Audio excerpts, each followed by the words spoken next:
देखो देखो, क्या हुआ है वसुधा में? क्या यार इस लड़की का दिमाग खराब हो गया है? जिस दादी साह ने इसके लिए सब कुछ किया, जिस दादी साह ने अपने आप को पूरी तरीके से इस लड़की के लिए समर्पित कर दिया, जिस दादी साह ने इसके बिजनेस के लिए, इसके सपनों के लिए, इसके भविष्य के लिए हर एक कदम पर अपना समर्थन दिया, उसी दादी साह को पीठ में छुरा मारने का काम वसुधा ने कर दिया। और वह भी किस तरह से? किस अंधभक्ति में आकर, किस गलत प्यार की आंधी में बहकर। ये तो बहुत ही गंभीर बात है दोस्तों। ये तो बहुत ही भयानक और हृदय विदारक सच्चाई है जो आपको आज हम समझाने वाले हैं। क्योंकि आने वाले ट्रैक में जो होने वाला है, जो दृश्य आपको देखने को मिलने वाला है, वह बिल्कुल ही भयानक है। दादी साह का गुस्सा, उनका दर्द, उनका निराशा, उनकी टूटी हुई भावनाएं, ये सब कुछ इतना ज्यादा तीव्र है कि पूरा घर ही हिल जाने वाला है। तो चलिए दोस्तों, हम आपको बताते हैं कि आखिरकार वसुधा ने किस तरह की बहुत बड़ी गलती की है, जिसकी वजह से दादी साह को घर छोड़कर चले जाने की नौबत आ गई है।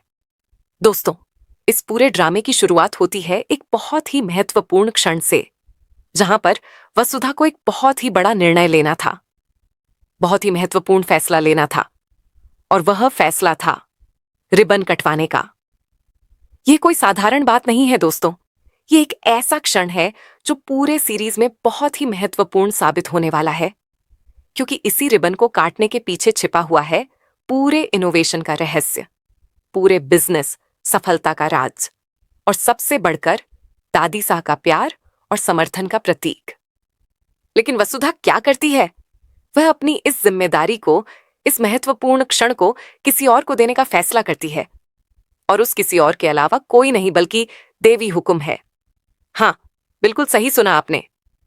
वसुधा ने देवी हुकुम को रिबन काटने का महत्वपूर्ण काम दे दिया। अब सवाल यह उठता है, वसुधा ने ऐसा क्यों किया? क्या उसका दिमाग खराब हो गया है? क्या वह समझ नहीं पाई कि यह काम किसे मिलना चाहिए? क्या वह भूल गई कि यह महत्वपूर्ण क्षण किसके नाम का होना चाहिए? बिल्कुल नहीं दोस्तों, बल्कि वसुधा को पूरी तरीके से पता है कि वह क्या करती है। वह पूरी तरीके से सचेत है अपने इस फैसले के बारे में, लेकिन वह किसी अंधभक्ति में, किसी गलत प्रेम में, किसी भ्रम में आकर यह गलती कर देती है। क्योंकि देवी हुकुम तो पूरी तरीके से वसुधा को हर समय प्रभावित करती है। वह पूरी तरीके से वसुधा को अपने नियंत्रण में रखती है, और वसुधा, वह बिल्कुल एक अंधी भेड़ की तरह उसके पीछे चलती रहती है।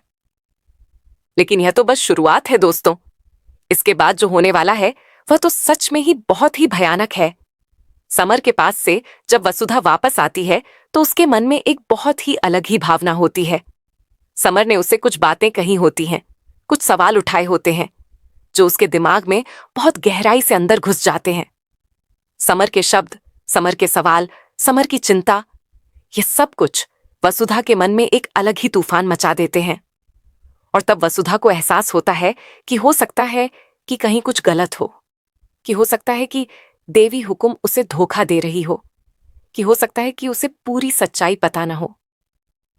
यह वह पल है दोस्तों जहां पर वसुधा के दिमाग में पहली बार एक संदेह का बीज बोया जाता है। पहली बार उसे लगता है कि शायद वह गलत रास्ते पर जा रही है। शायद वह अपने सबसे विश्वस्त व्यक्ति, अपने दादी साह को धोखा दे रही है।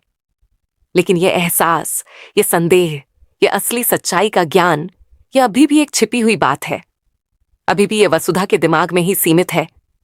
लेकिन आने वाले समय में, आने वाले ट्रैक में यह सब कुछ सामने आने वाला है।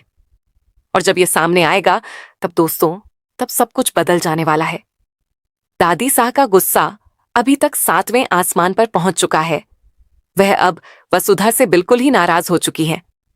दादी साह का दर्द, दादी साह का आहत मन, दादी साह की टूटी हुई भावनाएं, यह सब कुछ अब एक विस्फोटक स्थिति बन चुका है।